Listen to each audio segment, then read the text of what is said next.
a new episode on this series of the ABRSN Music Series Grade 1.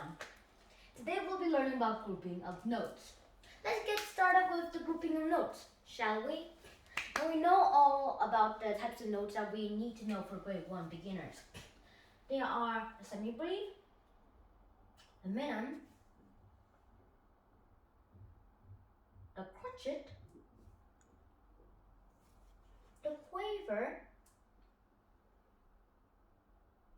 the semi-quaver, and the demi-semi-quaver.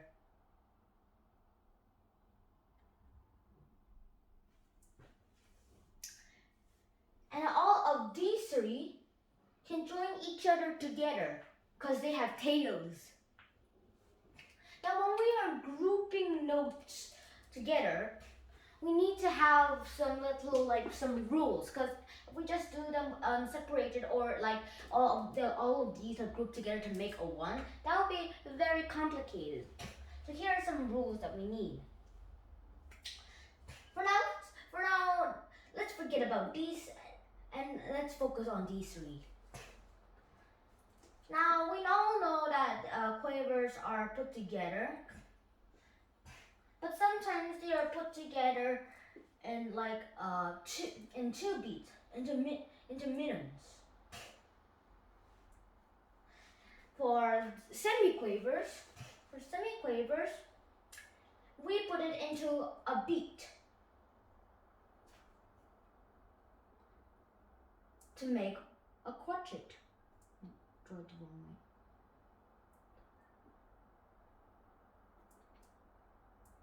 Extra line right there. This equals 2 beats. This equals 1 beat. And what do you think for the demi-semi-quavers? Well, you might have guessed it. We do a half beat. We just add 4 of the demi-semi-quavers together. We'll draw 4 note heads. Put their stems up, the same amount, and then put 3 lines. And this equals a half beat. Get it? Thank you for the water.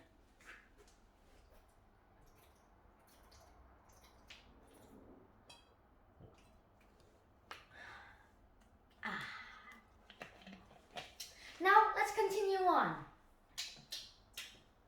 Okay. Now these are very important, and when we add them with all of these three, let me erase the cross now.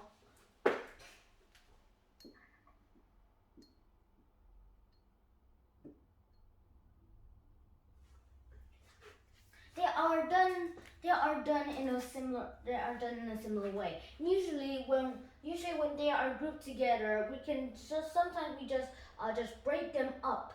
We break them up and then we just turn them into like the smaller versions, just to keep things simple.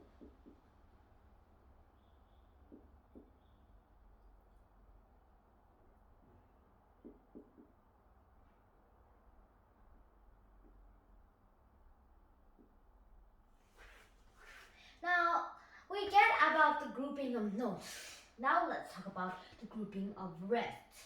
Now, grouping of rests are similar to these. However, there are other rules. I noticed this pattern that whenever we group rests, like if we do like this, let's say like that, and then we do rests.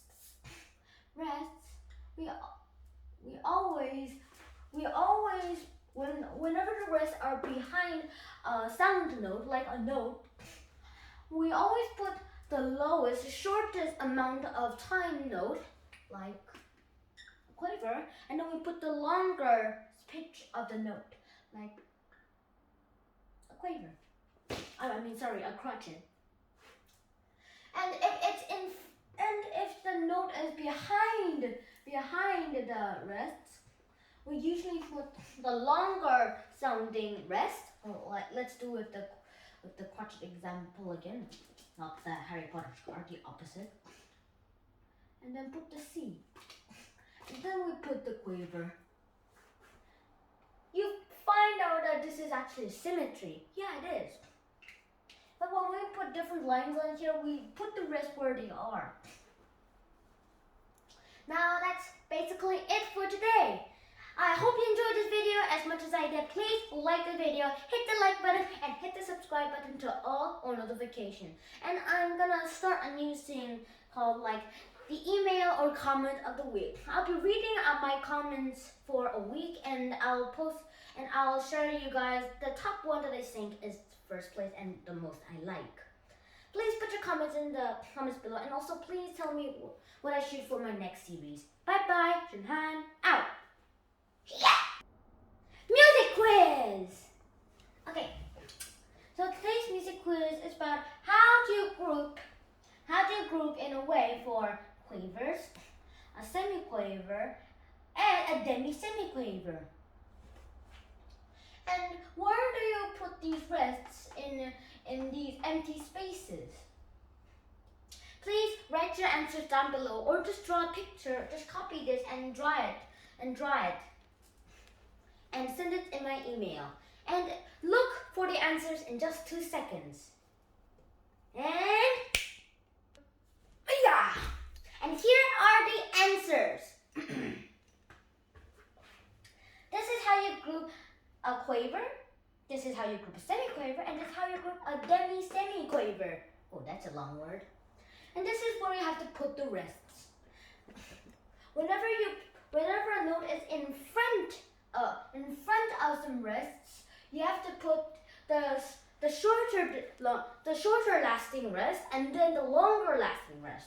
Quaver, crotchet.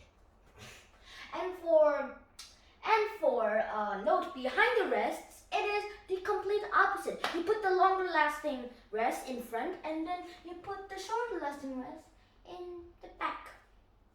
Well, that's it for today. Hope you enjoyed this video, and please put your comment or the email of your week. And I'll see ya. ShenHan out. Peace!